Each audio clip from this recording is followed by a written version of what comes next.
Well, welcome. I'm here with Patricia Korth-McDonnell from Huge. Thank you for taking a few minutes out of Cannes to chat with us. Absolutely. Thanks for having me. Yeah. So I guess the first question, or the first thing I would want to start with is, why don't you tell us a little bit about your role and sort of what you're doing at Huge and put some context around it for us. Sure, absolutely. I am the managing director for the West Coast at Huge. So I'm Los Angeles based, and I oversee our Los Angeles, San Francisco, and Portland operations. Cool. So one of the things that we're doing is sort of talking to people about strategy, which is interesting because we're at Cannes and it's mostly about creative. But I know something really interesting at Huge is you guys have put a lot of effort into sort of doing some strategic work now on top of the creative stuff that Huge is so well known for. So how have you guys approached that, and how does Huge think about strategy? I mean, I think Huge for a long time thought about strategy married very much to creative. Like the first strategic function that we formalized within the agency was product strategy. And that, to be totally honest, came out of kind of usually our UX team was really very strategic thinkers about the product and the design. But UX was such a scarce resource that we got to the point where we were saying if they have to carry the whole burden of kind of our strategic approach, plus actually be the designers and architects of the experience, that particular type of human that can do all those things is such a unicorn that we realized if we made a function that kind of carried the burden of the strategic approach to the experience without saying UX, you're not strategic, that allowed us to hire folks with strong major in user experience design, which opened up that limited pool a little bit more. So our first strategy group, like 5 years ago, which I briefly led, was that product strategy group. And we would look for folks that came from like client-side organizations that had strong product approaches. Like we would hire from Microsoft, we would hire from a product-oriented design organization. And I think what you're alluding to is the last 2 years we've kind of stepped back up the funnel from product strategy, how do I make something that works really well, to more business strategy. Like what does the business need, what does the market need, what is the brief that would come before the product strategy? Right.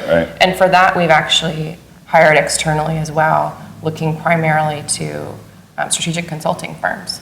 And we've gotten a lot of really great talent, really exciting talent from places like Booz, a lot of Booz digital folks.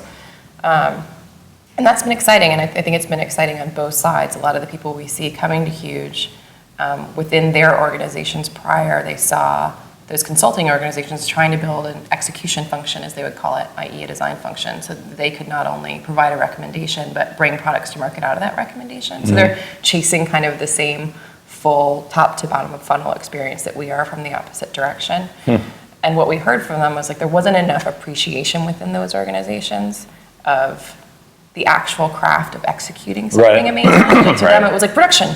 A little production team, produce the great thing we think of, which of course at Huge we're shocked at, because for us, even though people look at Huge and say, oh, they're just a production agency, I think one of the reasons we've been so successful is that we're not a production agency. We take the craft of building these experiences incredibly seriously. So what we've heard from the strategy folks is it feels easier to take that team that thinks so strategically about building something and stretch the strategic muscle up to think about the business than it does to convince a strategic institution that there's so much in this bucket. So we've been pretty successful in attracting that talent to come join from this direction, which is really fun. So what do you think, how do you think CMOs, what do you think their picture is of sort of strategy and how it fits into the model and their goals as opposed to 4 or 5 years ago? Thinking maybe specifically just about digital and technology and that sort of thing. Yeah, I think I personally and we at Huge have seen CMOs get incredibly more sophisticated. You're also starting to see the profile of a CMO, as you see people stepping into those positions, have more and more digital in their experience. I don't know, I'm not sitting on the boards that are deciding this. It feels somewhat deliberate that companies realize more and more of the touch points they have with consumers are digital, and therefore they need a C-suite marketing executive that has that innate point of view versus thinking of it as a secondary activation. So I think we've definitely seen CMOs that speak more and more, not just about brand, but about experience. So I think that's a big shift that we're excited to see as well. That's cool. How do you guys support, so now that, when you're talking about clients that really get that you got to move up the funnel and really set goals and sort of build measurements and all these things that are business related before you get to, what sort of things should we be doing to solve some of these challenges, right? Getting the challenge defined, I guess. What kind of clients do you feel like work the best? Like, what's their approach or their attitude or their perspective when they come to work with Huge that makes it successful versus maybe not successful? That's a good question. I think we do best with clients that are bold and have difficult challenges, that they are excited to kind of face whole hog. We're not the best partner for kind of just keeping the ship running. Right. I think part of that is just how we've built our team traditionally, and the clients that challenged us in the early days were definitely folks coming to the table with, IKEA going, listen, our catalog is the most read book after the Bible, but catalogs aren't going to be where it's at. How the hell do we take this success and make it happen through digital channels? And that was a big, it was a terrifying moment in their business. And when that's client number one that you're building your agency around, you're building it with people that want to look at terrifying challenges and be like, let's figure this out. Right. Which is a different DNA than people that are like, this is a lovely brand with, some great comms. Let's keep it going. So it's, the beast grows. You have to keep feeding it kind of, I think, the same terror-inducing challenges. So one of the other things I think is interesting is that, data is such a huge word now. And for a lot of years, it seems like every couple of years in the digital technology space, it's something new. So now it's this data side of things. So how do you think, being at a festival like Cannes that's so creative focused, but then now, thinking about Cyber Lions and all these digital companies, a lot of the companies are so digital focused, data focused. How does the data and the creative sort of marry up? So I think there's two answers to that. The more data you can have to feed and inspire the creative team, I think the smarter their solutions are, but I think that's been true forever.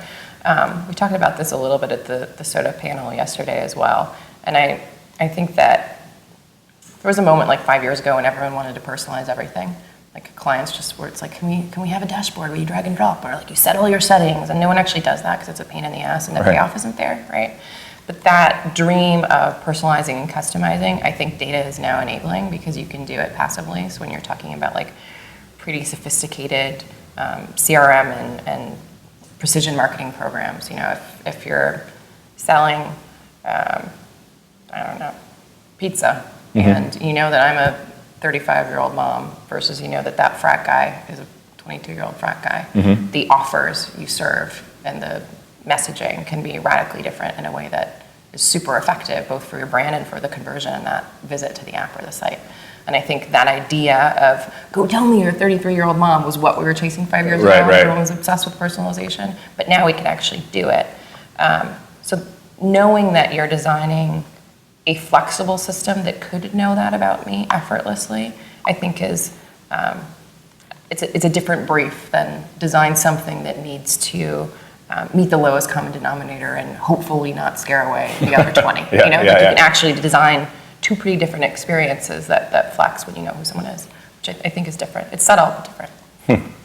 So what do you think, if data is the thing right now, what are we talking about next year and the year after that? I mean, when you're talking to clients and they're saying, what should we be preparing for? You're working with them from a strategic standpoint and saying, here's the plans we should be making for the next 12 and 24 months, and this is where things are going. What do you think those things are? I saw on your little notes that you have a what keeps me up at night question. So this is the what keeps me up at night. Because probably what keeps you up at night is probably the same thing that's keeping clients up at night. I think one of the things we've been talking about a lot at Huge is, what are we designing when we're not designing for screens? And there's a lot of easy answers to that seem too pat.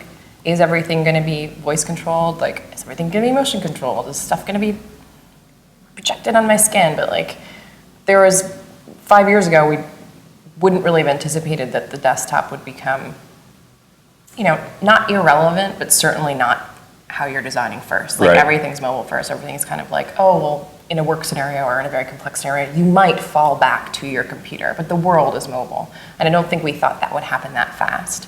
So as much as saying it could be voice feels like it could be a future movie with Tom Cruise. It might not be that preposterous. I do think there's a world where, as much as we're attached to these screens, screens aren't as important anymore. So that becomes crazy because although we did make a shift from desktop to mobile, we were still designing for screens. So when there's a leap to designing for a non-screen interactive world, that's when my mind kind of like explodes. And I think both for clients, businesses, and for agencies that are trying to create the right teams that think about the problems they solve and think about design as a thing, that's where my head goes. So what are you trying to take away from Cannes? What's your one takeaway this year? What do you want to bring home other than being here? That's a great question. Should I tell them about my little orange dress? All I wear is black, white, and sometimes a blue striped shirt if I'm feeling crazy. And I bought a ridiculous silk orange fringed cocktail dress on the street with my 3-year-old. Nice. And I'm going to take that home. As far as business, I think Sam and I were talking about this yesterday. I actually am really enjoying networking with people that are not international. Like I'm enjoying spending time with team members from Huge that I never actually get to sit and talk about the business with because Right. they're always so focused on our individual jobs and our individual majors. So I've been having a great time, honestly, getting to know people in my company that I haven't taken the time to do. So it's a very insular takeaway that I should be able to figure out how to do stateside, but I haven't. Yeah, it's amazing how that works, isn't it? So I'm looking forward to taking home those relationships, I guess. Cool. Thank you so much. Thank you. Yeah. It's good talking to you. Yep.